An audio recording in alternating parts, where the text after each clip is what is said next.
À propos des anges, il est impossible de parler de cette technique qu'on nomme l'angéologie, la compréhension, la connaissance, l'expérimentation des anges en une si petite vidéo. Il va y avoir donc différentes vidéos sur les anges. On a déjà parlé de Métatron et de l'importance de Métatron dans les annales akashiques. Dans cette vidéo, on va aller un petit peu plus loin. On va vivre en quelque sorte une forme d'introduction à l'angéologie. Qu'est-ce que c'est que l'angéologie? Que sont les anges? Beaucoup de personnes qui viennent me voir dans les annales akashiques, que je les guide, que je les accompagne, retrouvent un ange ou me demandent le nom de leur ange. Cette question m'a beaucoup interpellée. Lorsqu'on est quelqu'un qui a déjà effectué un certain chemin sur la voie initiatique, on a compréhension des niveaux et des paliers. Qu'est-ce que c'est qu'un niveau? Qu'est-ce que c'est qu'un palier? Un palier, c'est un plan énergétique. C'est un plan énergétique auquel nous accédons de par notre taux énergétique personnel, mais ce taux énergétique est intimement lié à l'évolution que nous avons faite. C'est lié au travail que nous avons effectué sur nous-mêmes, c'est lié à notre compréhension que nous avons des choses qui nous entourent, notre compréhension non seulement du monde, mais aussi du subtil. C'est donc par notre apprentissage que nous progressons, mais c'est aussi un point de vue beaucoup plus imperceptible, l'intégration que nous avons de l'amour et cette compréhension de l'amour que nous avons. Qu'est-ce que l'amour? Vaste débat. L'amour, eh bien, c'est notre capacité à donner. C'est notre capacité à émaner de l'amour. Le mot d'émaner me vient plutôt que donner, parce que émaner est complètement neutre, dans la mesure où lorsqu'on émane quelque chose, nous n'attendons pas quelque chose en retour. Alors quand on a suffisamment monté sa progression, il est possible en effet que son énergétique rentre en relation avec les anges. Est-ce pour autant dire que nous sommes des anges? Absolument pas. Nous pouvons toucher du doigt à certains moments le divin. Les kabbalistes parlent de tutoyer le divin comme on tutoierait son ami. C'est Annie, mon ami. Je parle au divin comme à mon ami. Je parle à mes anges comme à mes amis. Mais là, beaucoup de questionnements se posent. Les anges sont parfaits depuis le début.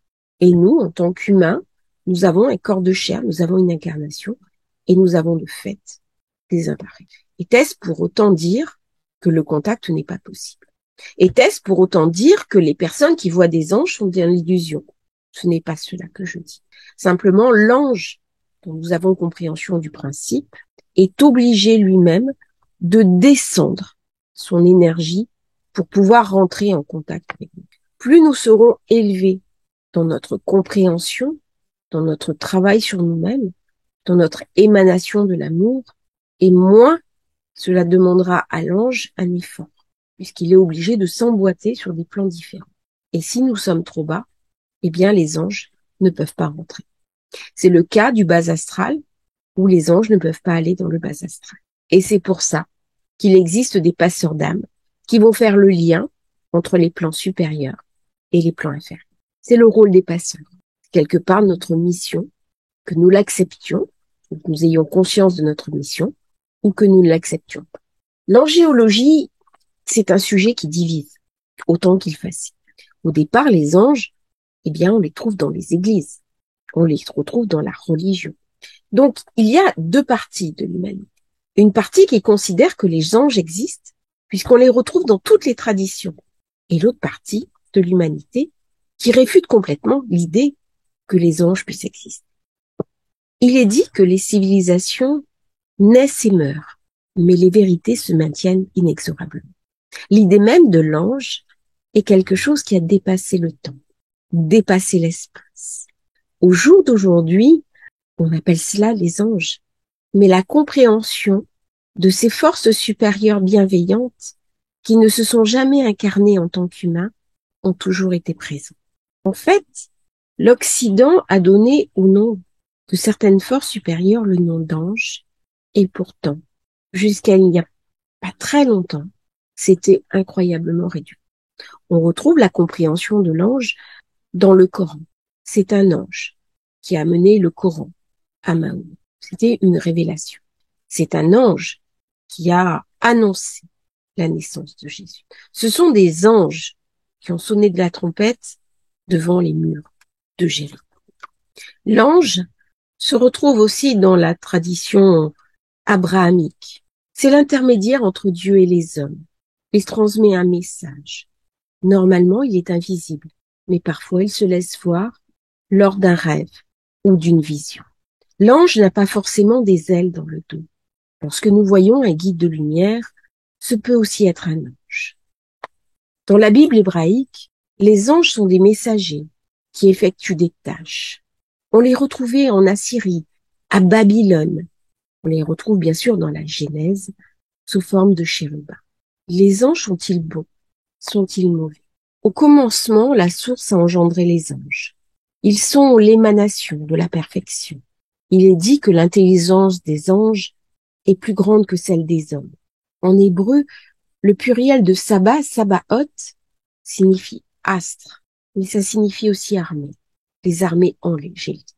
Il y a donc des hiérarchies que l'on retrouve dans la Kabbale. Les anges d'une part, et au-dessus, les archanges. Pourtant, à un moment donné, il y a eu une forme de chute.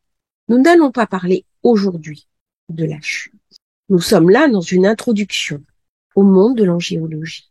La Kabbale juive est très riche en termes de connaissances angéliques, et pourtant, elle a été réduite au silence par la chrétienté. Depuis peu, on trouve des ouvrages qui abordent justement la connaissance profonde des anges, la compréhension de leur hiérarchie et la compréhension de leur rôle. Jusqu'à il y a peu, les puissances angéliques qui animaient les planètes ou les signes du zodiaque furent mises à l'index. Sans cette compréhension intime que chaque planète, que chaque interaction entre planètes, que chaque élément du thème est à rapprocher d'une énergie angélique, permet de replacer l'astrologie en tant que science dans le sacré. Il y a eu une certaine forme de chute. Ne parle-t-on pas de la chute des anges? Eh bien, dans l'incarnation, pour prendre cet habit de chair, il y a aussi une forme de chute. Et pourtant, nous regardons le céleste. Nous regardons le céleste d'en bas. Et les anges que nous voyons, les anges qui nous entourent, parlent à notre mémoire qu'il y a au-dessus de nous, dans quelque chose de plus grand que nous, une force bienveillante qui sera toujours là pour nous accompagner. Les anges firent les beaux jours des textes sacrés, des récits, des histoires, des contes. On les retrouve dans les légendes des enfants, mais aucune étude théologique sur ce sujet ne fut véritablement développée dans la théologie catholique, chrétienne. Pourtant, l'angéologie du Moyen-Orient nous est parvenue par deux sources principales, celle des Esséniens, qui étaient des Nazaréens, une secte gnostique, et celle des pharisiens kabbalistes, issus de Babylone. En Orient, la doctrine angélique est admise et fort bien connue. Dans l'hindouisme, qui est le tronc principal des grandes religions, qui est l'une des plus anciennes du monde, eh bien, l'ange s'appelle le Deva, une divinité rayonnante de la racine sanskrite qui signifie brille. Un Deva est un être céleste dont la nature est spirituelle et le corps éthéré, d'où son nom. Les Devas habitent les trois mondes. Ils étaient considérés comme au nombre de 33 millions. Parmi ces Devas, certains sont d'une telle grandeur spirituelle qu'ils ont la responsabilité d'animer et de diriger une planète ou un centre cosmique plus important, comme un système solaire.